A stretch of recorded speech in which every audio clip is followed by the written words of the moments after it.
We got Roger Glover calling in here any second. I see him calling right now, so we're going to go to him. And very excited to welcome Roger back to the show. It's been a bit since we've had a chance to speak, and I appreciate him taking the time to do this, especially because where he is, it's probably quite late in the evening. Let's welcome him to the show right now. Roger, how are you?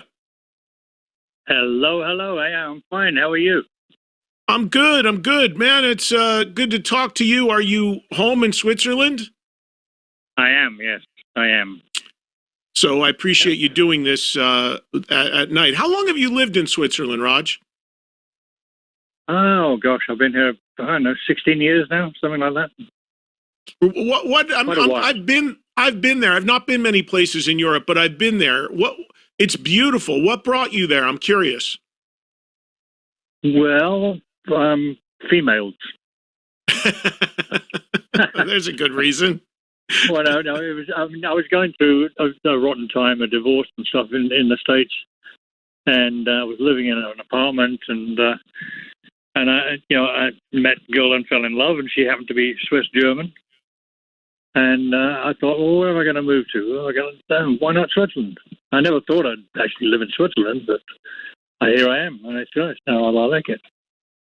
Yeah, I was there, and I was in Zurich. I don't know, maybe it's like 8-9 years ago is the only time I've been there, but it was absolutely beautiful. I know the language they speak there, they speak German, and there's another one that some speak, right? Two languages? Yeah, Schweizerdeutsch. Do you speak either of those? No, it's certainly not Schweizerdeutsch. I mean, I know a little bit of German, but not a lot. I couldn't have a conversation about philosophy or anything, but I can order a drink. That's the important stuff you know how to say then, right? I got it. I've got listen. Kids now, the two teenage kids here, so that's, I don't need to speak any German because they speak English. Oh, okay. Well, there you go. Look, I don't want to take too much of your time on this because I know we got to talk about the record, but I got to tell you a quick thing because when I came over there years ago, I was with my family, and my kids were really intrigued that there is a country close to Switzerland that is like the smallest country in the world called Liechtenstein. So they made me go there before we went to Switzerland. Have you ever gone there? I think we played there once or twice over the years. Serious? Yeah, it's not somewhere I go very often, no. I mean, I know Purple have played everywhere on the planet, so you really played everywhere if you played in Liechtenstein because it's about the size of a postage stamp. Yeah, that's right. And the last time we spoke, we were in some bar somewhere, Mexico way, something like that.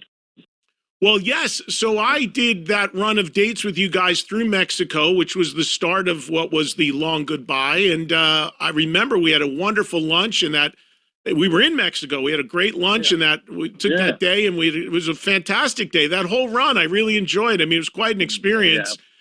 Ups and downs, part of it, but figuratively, literally. But it was great spending so much time with you guys in the band.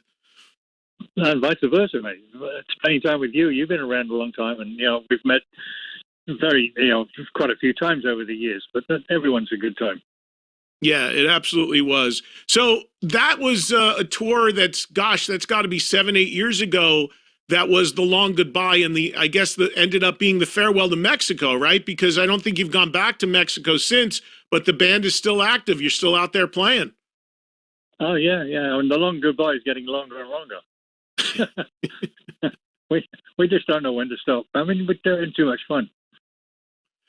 Well, Raj, as I always say, with the bands that I love, and Purple is certainly one of them, to me, as long as everybody can still do it well, and it's totally real and live, and we know Purple is that, and everybody still does it at a good standard, and you're not tarnishing your legacy, then why not keep going? And from what I've seen from the band, you guys are still killing it, so why not? Yeah. I mean, what else am I going to do? I guess maybe sweep roads. I don't know. I know a lot about roads. I've been down many roads. Well, we're going to talk about the reissue of Made in Japan here, but since we're talking about what's going on now, let's start with now and then go backwards. I've not seen the band yet since your new guitar player Simon has been in the band. But what is the future for Purple? I mean, you've made new records and you continue to play shows. Is there no end date in sight? Are you guys just going to keep moving forward? Is that the plan? Well, you know, I see a lot of bands doing the farewell tour, the farewell gig. I mean, Black Sabbath just did it recently, and other people have done it before, but it doesn't appeal to me. I don't think the rest of the band either. To actually put a date on the final one. Now, where's it going to be? You know, the pressure is too great. I'd much rather just play and play and play, and suddenly we're not playing. We don't need to go out with a fanfare. I don't think, anyway. It's possible other people disagree with me, but that's my feeling. Do the others in the band agree with you as that philosophy, or is there disagreement on that within the band? Well, I think there was actually quite a few years ago now, at the start of the long goodbye, Steve Morse, he said, you know, why don't we finish on a high and name, you know, the last tour, and we'd make a lot of money because it's the last tour, and then kissing goodbye. And that didn't go down well with the band, which is why, you know, we called it the long goodbye, because we knew it was going to happen sometime. But of course, we didn't know it was going to go on and on and on. And thankfully so.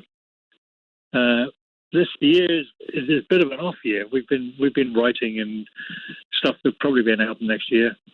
And the last 2 or 3 years have been so busy. We haven't stopped touring and working. So it's good to have a little bit of a breather. Yeah, we did one gig in Brazil, a festival in June. There's a couple of gigs coming up at the end of the year, but it's not really a touring year. It's a resting year. Mm. So, and you feel that when the final Purple show does happen, whenever that might be, it's not going to be a pre-announced thing. It's just going to be like, okay, we've ended a tour, and you know what? We're not going to go back out. Yeah, I think that would be the way to do it. Well, I mean, who knows? The business side of things, we all disagree. We haven't talked about it. It's just we assume we're just going to carry on. It's like Bob till you drop, you know. Well, at this point, Roger, I don't think people believe any band anymore when they do a farewell, because everyone does at least 7 or 8 at this point. So right. It's almost pointless. It's all about the money. See, it's all about the money, you know. And we're more about the music. Yeah, money's important, but music is more important. And having a big finale like that, it's I don't know. I mean, of course, it may happen, but not. It wouldn't be my decision.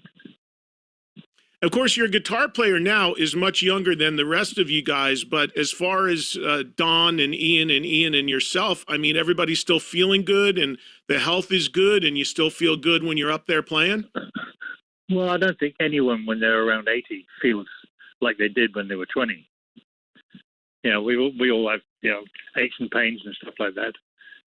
But so far, certainly playing live and playing in the studio, we're still, you know, on top of the game. So I don't see any problem coming up.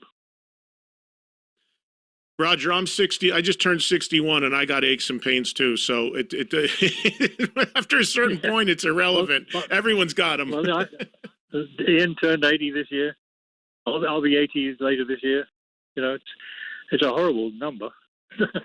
I'm still haven't quite got used to it, but I'm hanging on to 79 as much as I can. As long as the Stones are still out there doing it. I just did an interview with Scorpions and had him on the show a week or two ago. And, you know, Rudy's up there, late 70s now, Klaus. And I said to them, when are you guys going to stop? What are you thinking? And Rudy said to me, as long as the Stones keep going, we're going to keep going. When the Stones stop, then we'll think about it. Yeah, right. Yeah, well, I don't take a cue from the Stones. Who knows? For sure. And one other thing before we talk about this reissue, you mentioned writing. It's amazing to me because Purple, with the catalog of music you guys have, in the last few years, you still have put out new music, really good new music. I know for years now you've had this great relationship with Bob Ezrin producing you guys. So it still sounds like making new music is still very important to the band, and it looks like and sounds like you got another record coming. Yes, yeah, but that's what we do, isn't it? We write music. Even if there was no band, I'd still be writing music. Certainly for my own, pleasure. It's one of the things you do, and I think the idea is not to try and repeat yourself. To find new ways of being a hard rock band, and we seem to do that. I don't know how we do it. We just do it. It's kind of a natural thing. And for you and the band, it's more about creating and exercising that muscle than whatever the commercial appeal is to it. I mean, I can only speak for here in America, but I talk to so many bands on a daily basis, and bands that have been around for a long time, they all have very different opinions about making new music. Some will say, hey, you know what? It's what I do. I'm going to keep making music and making a record every year or two because I need to do it and be creative. And then there's others like, nah, doesn't get played, doesn't sell. When we play it live, people kind of check out. You guys are obviously in that other school if it's something that you feel is important to continue to do as a musician. Well, I think I'm working on my book right now, writing about my life, and the more I write, the more I realize what an amazing journey that we've been on, and certainly I've been on. And there's a kind of you kind of owe it to yourself to sort of not squash it, just to continue as much as possible. It's like you can't think like I don't know. I'm not looking forward to. Certainly, will stop one day because no one gets out of here alive. But I don't want it to.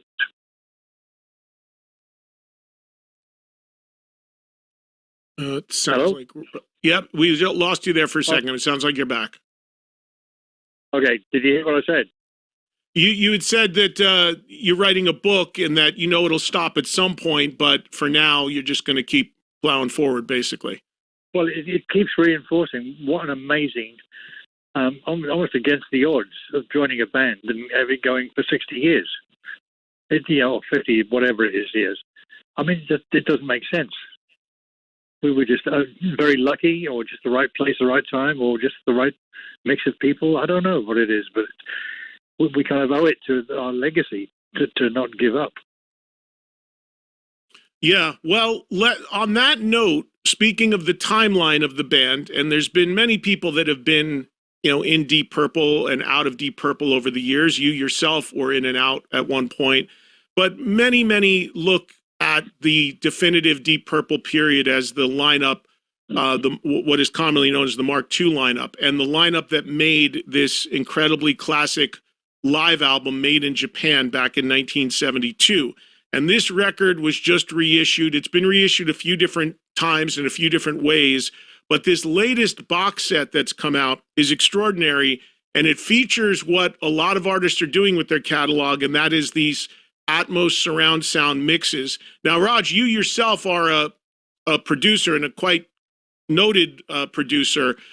Tell me about the process of and what your thoughts were when they came to you and they said they want to take this recording that's over 50 years old and try to do a surround mix of it. What were your thoughts about it? What do you think of this set? Well, I didn't think of anything really until we started hearing things.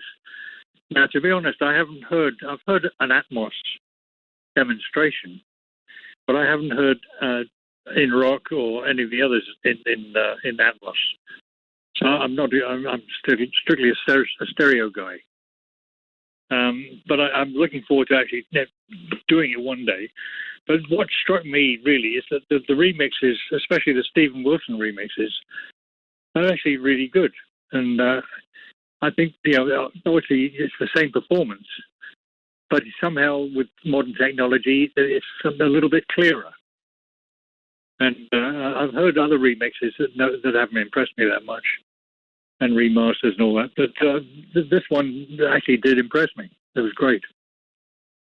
Yeah, well, Steven Wilson, who's going to be on this show soon, has become the master of these remixes. And when it comes to Made in Japan, the original recording back in 1972, I mean, it was pretty limited as to what you had to work with when you captured the shows, right?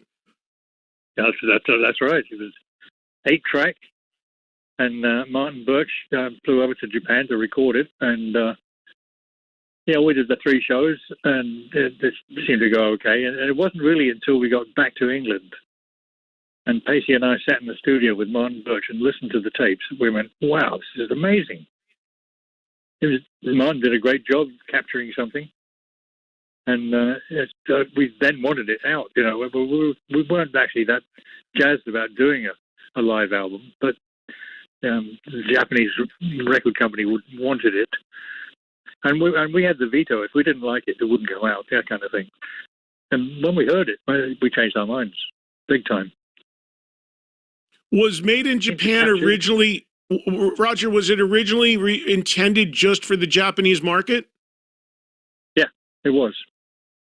We had 3 stipulations. One is that Martin Birch had to come and do it and record it. 2, we could mix it, and if we didn't like it, it wouldn't come out at all. And 3, even if we liked it, it only came out in Japan. Because don't forget, back in those days, Japan was a country the other side of the world. It wasn't global like it is now. So we thought, if it's a lousy album, no one in the rest of the world will notice. Silly us.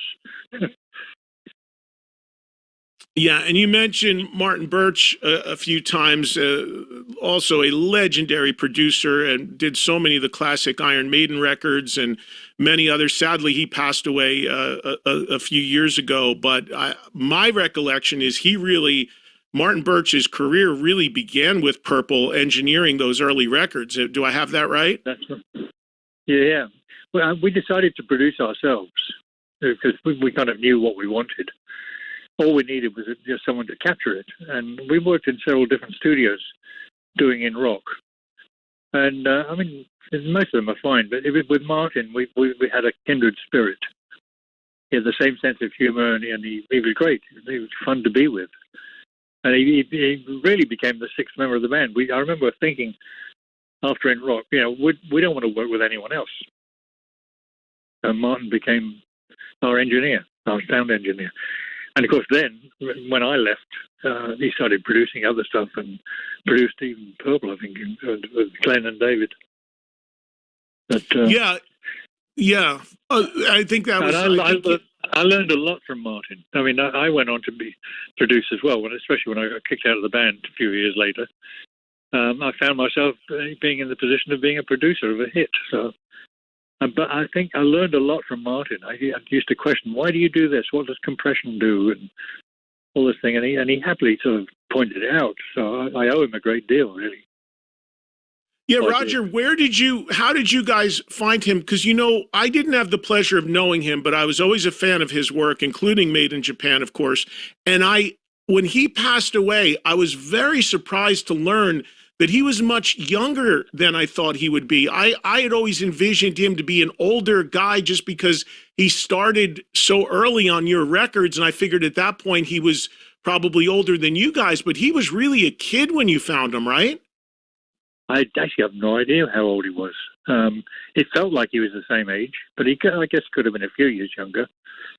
But we found him because the recording in rock, it wasn't just one session. We were, it was our first album. We were gigging. We needed to get out on the road as well.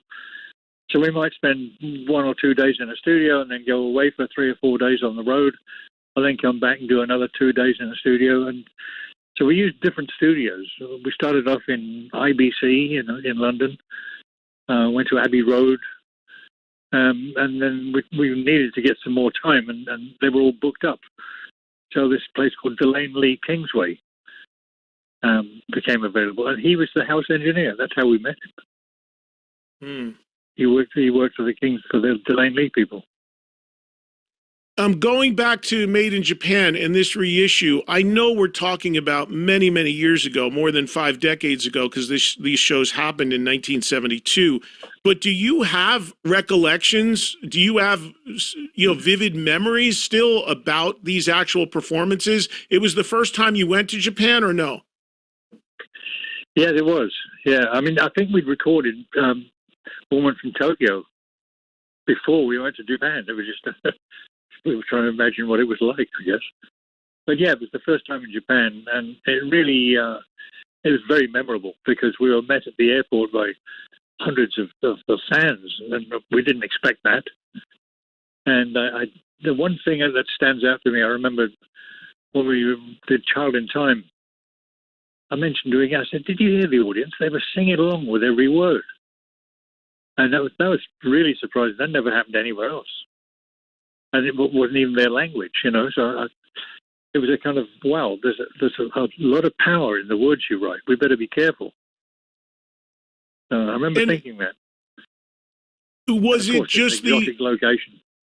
Yeah, was it the previous records for you, Roger, that enabled you guys to go and do 3 sold-out shows? I imagine the previous records had been successful there, which enabled you to even tour there, I would think. Yeah, actually, I don't know. I'd have to ask the promoter that, but I think not many bands went there in those days. It was too far to go. So I think any band that actually did venture there was going to get noticed. Yeah, like you said earlier, it's not like it is now where bands routinely do play there. I had never been to Japan in my life until last year. I went for the first time ever, and I went on tour with Sammy Hagar and his band. He invited me to go, and I'd always heard about the audiences there, and the thing I had always heard about Japanese audiences, like back when Made in Japan was recorded, was that they were very reserved and couldn't stand up and would only applaud politely between songs. That seems to have changed a lot, because when I was there last year, it wasn't like that at all. The people were into it, singing, standing the whole time. But did you experience that back in '72? Was it like that, where they were very controlled and reserved, unless it was a polite applause between the songs? Yeah, absolutely. Especially when you get out of the big cities. When you go, I mean, Tokyo, Osaka, they're good. They're big cities. But you go to some of the smaller ones, and they really don't know. Well, then they didn't really know how to behave. And I remember walking on stage. We didn't have a support band. We would go on at 6:00 in the evening with no support band, which is very odd anyway. And we'd leave the dressing room and walk backstage, and you didn't know there was an audience there. They were so quiet. You'd hear your own footsteps on the floor of the stage. And of course, you do the first song, and there's a wave of applause would come and end as quickly as it came. And then it would stop, because they were so intent on listening. They didn't want to miss a thing by getting in your way. That's the one way of looking at it. The other way is they're very reserved. They don't show emotions that much. It's very controlled, and especially culture back then. It's different. It is different now. It's changed over the years, of course. Yeah, no doubt. And the other thing that I think about with Made in Japan is the fact that, the 70s, and I've always said this, the 70s were and are still considered the decade for the live album, that live albums became these event releases, and in some cases broke bands. I mean, Cheap Trick broke off of Live at Budokan in Japan. Kiss broke off of Kiss Alive. Frampton broke off of Frampton Comes Alive. Yeah. But really, when you think about it, for Purple, I don't know, this record, 72, I mean, this really was probably the record that touched off that whole movement of bands doing live albums, especially double live albums. Do you think that was the case? Yeah, I mean, live albums weren't popular back then. They were sort of, they were cheap to produce, and budget deal. And record companies want to put something out, can be studio records. So they weren't really looked on as really a decent outing. And I think the Who, Live at Leeds, and Purple, we sort of broke through that, and it suddenly became worth doing if it's done right. Of course, being done right means you don't overdub. And a lot of people, a lot of live albums aren't that live.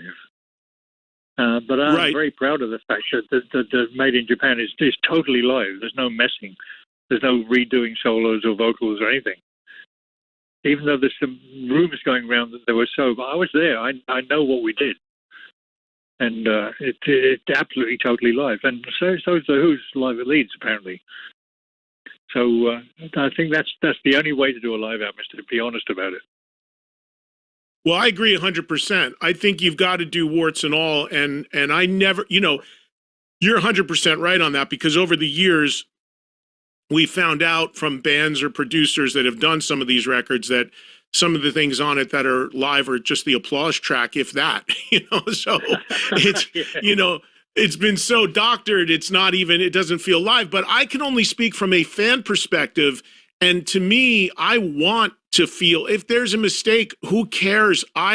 First of all, I probably wouldn't pick it out anyway because I'm not a musician, but I want that experience. I want it to be raw. I want it to feel like it felt when I actually went to go see that band. And I was going to ask you about that because I had always heard that, and knowing the type of musicians you guys have always been, that Made in Japan would not be a record that you probably would have even allowed to be dubbed over. Yeah. No, we always try to keep it as live as possible. I think there's one or two that, and when you've got record company pressure saying they've got to put it out and this, that, and the other, and occasionally we'll do a repair job, but I don't like it. It doesn't feel right. So I'm much more in favor of just a live album's a live album. And there are quite a few coming out. I mean, Ear Music, our record company, put out several, I think maybe 7 of them. And they're totally live. They're just from the soundboard. And one of them is one of my favorites. Is Stockholm, 1970. So it's a couple of years before Made in Japan, but you can still hear what was going to come. It's still crazy and very, very exciting. I listened to it for the first time earlier this year, and I got to say, I listened to it and I was emotionally moved, thinking, my God, at 1970, I just joined the band and listened to us. It was stunning. Yeah, it truly is.